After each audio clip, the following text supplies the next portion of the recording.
प्रभाग 10 मध्ये भाजपची ताकद वाढली. गांधी चमनवरील सभेमुळे राजकीय गणिते बदलण्याचे संकेत. भाजपच्या भव्य सभेला नागरिकांची तुडुंब गर्दी. दानवे, लोणीकर आणि गोरंट्यालांची उपस्थिती. जालना शहरात महापालिका निवडणुकीचा प्रचार आता अंतिम टप्प्यात आला असून सर्वच राजकीय पक्षांची मोर्चेबांधणी जवळपास पूर्ण झाली आहे. अशा परिस्थितीत भाजपने शहरातील महात्मा गांधी चमन येथे भव्य सभेचे आयोजन केले. या सभेला नागरिकांची तुडुंब गर्दी पाहायला मिळाली. या सभेमुळे प्रभाग क्रमांक 10 मधील राजकीय समीकरणे बदलण्याचे स्पष्ट संकेत मिळत असून भाजपची ताकद वाढल्याचे चित्र दिसून येत आहे.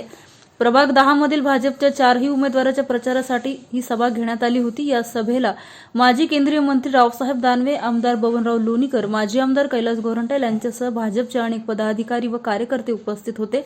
नेत्यांच्या भाषणामुळे कार्यकर्त्यांमध्ये उत्साहाचे वातावरण निर्माण झाले असून प्रभाग 10 मध्ये भाजपला मोठे बळ मिळाल्याचे चित्र आहे. यांना विनंती करतो की आपण व्यासपीठावर स्थान बनवावं.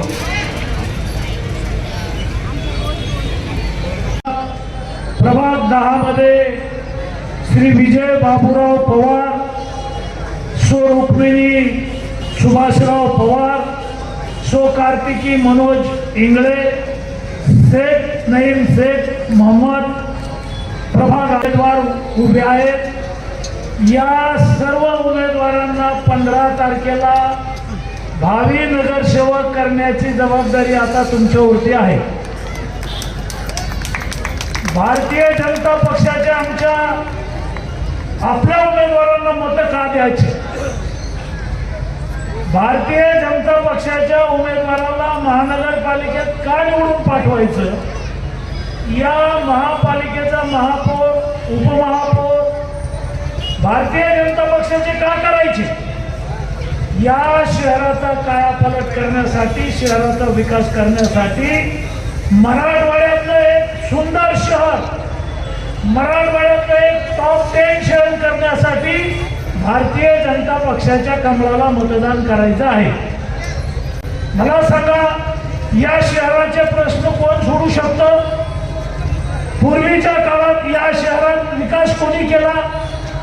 आपल्याला सगळ्यांना विचार करावा लागेल, घराघरात जाऊन प्रचार करावा लागेल. आता आपल्या हातात 2 दिवस राहिले. आपले हे सर्व 65 उमेदवार निवडून आणायचे आहेत.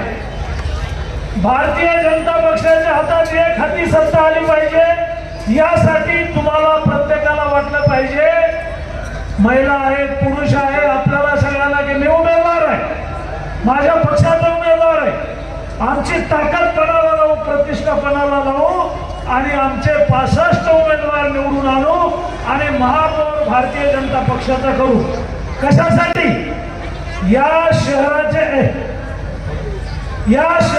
जे प्रश्न आहेत ते सोडवण्यासाठी भारतीय जनता पक्षाला मतदान करायचं आहे. केंद्रात आता बबनरावना तुम्हाला सांगितलं की 15 तारखेला आपल्या पहिल्या महापालिकेची निवडणूक आहे आणि भारतीय जनता पक्षानं 16 वार्डामध्ये 65 उमेदवार पक्षानं दिलेले. त्यांची निशाणी कमळ आहे. तर कमळ या निशाणीचं बटन दाबून आमच्या या सर्व उमेदवारांना निवडून द्यावं आणि ही महापालिका भारतीय जनता पार्टीच्या ताब्यात द्यावी हे सांगण्यासाठी आम्ही सर्वजण या ठिकाणी आलेलो आहे. आपल्यामध्ये या महापालिकेवर काँग्रेसचं राज्य होतं, शिवसेनेचं राज्य होतं, काही काळ NCP पण होती, पण भारतीय जनता पक्षाच्या ताब्यात ही महापालिका कधीच नव्हती. आम्ही देश जिंकला, राज्य जिंकलं, परंतु महापालिका तुम्ही आमच्या ताब्यात दिली नाही. आमची आपल्याला सगळ्याला आग्रहाची विनंती आहे, एक वेळेस महापालिका तुम्ही आमच्या ताब्यात द्या. या महापालिकेला मराठवाड्यातली नंबर 1 ची महापालिका बनवू असं आश्वासन मी तुम्हाला देतो. नंबर 1 ची महापालिका म्हणजे काय? हे मतदान लोकसभेचं नाही आहे, हे मतदान विधानसभेचं नाही आहे, हे मतदान तुमच्यासाठीचं मतदान आहे. ज्या काही या शहराच्या भौतिक गरजा आहेत त्या गरजा जर पूर्ण करायच्या असतील तर केंद्रात आणि राज्यात आपलं सरकार जरी असलं तरी शेवटी तो पैसा महापालिकेच्या मार्फत हा आपल्या भौतिक गरजा पुरवण्यासाठी खर्च केला जातो. आणि त्यामुळे वरून आलेला पैसा जर आपल्या गरजा पुरवण्यासाठी वापरायचा असेल तर इथं भारतीय जनता पार्टीचा महापौर पाहिजे. काय गरज आहेत आपल्या शहराच्या? सगळ्यात पहिली आणि मोठी गरज जर असेल तर पिण्याचं पाणी. पैठणच्या धरणातून पाणी आणलंय पण ते जालन्याला पाणी पुरत नाही. मागच्या काळात देवेंद्र फडणवीस विरोधी पक्ष नेते होते. मी आणि बबनरावना देवेंद्र फडणवीसला या ठिकाणी आणलं आणि सांगितलं की जालना शहर आहे, आमची लोकसंख्या 4 लाख आहे. पैठणून पाणी आणलं पण शहरात पाणी येत नाही. आम्हाला तुम्ही पाण्याला पैसे दिले पाहिजे. पण विरोधी पक्षामध्ये होते. या जागेवर आम्ही मोर्चा काढला. याच ठिकाणी देवेंद्र फडणवीस आले आणि त्यांनी सांगितलं मी जर सत्तेत आलो तर जालना शहराच्या जनतेला पिण्याच्या पाण्यासाठी पैसा उपलब्ध करून देईल. तुमच्या आमच्या नशिबावर सत्तांतर झालं. मी आणि बबनराव माननीय मुख्यमंत्र्याकडे गेलो. जालना शहरासाठी 90 कोटी रुपये आणले. कामाला सुरुवात केली. मी उद्घाटन केलं. बबनराव होते. आम्ही उद्घाटन केलं. काय काम चाललंय? पैठणहून जे पाणी आणलं अंबरजवळ जो फिल्टर प्लांट आहे 35 MLDचा प्लांट पाहिजे होता, तो कमी होता. त्याची क्षमता वाढवण्यास सुरुवात केली. घाणेवाडी निजाम शेठचं पाणी निजामच्या काळात पाईपलाईन केली.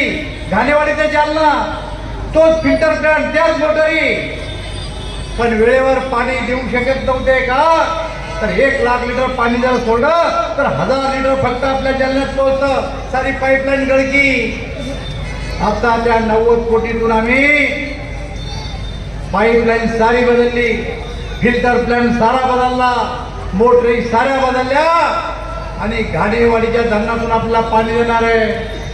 मित्र सुधारणेतला पहिला भाग जर काय असेल तर शहराला पाणी मिळालं पाहिजे. दुसरं काय तर रस्ते मिळाले पाहिजे. ज्या रस्त्यावर आपण बसलो हा रस्ता अधिक जालना शहरामध्ये हा रेल्वे जाणारा रस्ता, हा इकडे शहरात जाणारा रस्ता 200 कोटी रुपयाचे रस्ते या जालना शहरामध्ये आम्ही सिमेंटचे केले. त्या मराठवाड्यात नंबर 1 फक्त जालना शहर आहे की ज्या शहराला अंतर्गत सिमेंटचे रस्ते. जालना शहर मराठवाड्याचं एक शहर आहे की ज्या शहराला केंद्र सरकारच्या पैशातून रिंग रोड आपण केला. आपण केवळ एवढंच नाही तर माझ्या लोकसभा मतदारसंघामध्ये 6000 कोटी रुपयाचे रस्ते आपण केले. जालन्यापासून सोलापूरला जा, केंद्रातून पैसा आणला, सिमेंटचा रस्ता केला. जालन्यापासून बुलढाण्याला जा, सिमेंटचा रस्ता केला. जालन्यापासून जळगावला जा, सिमेंटचा रस्ता केला. जालन्यापासून नागपूरला जा, जालन्यापासून मुंबईला जा, साऱ्या ठिकाणी सिमेंटचा रस्ता आहे. हर्सूलपासून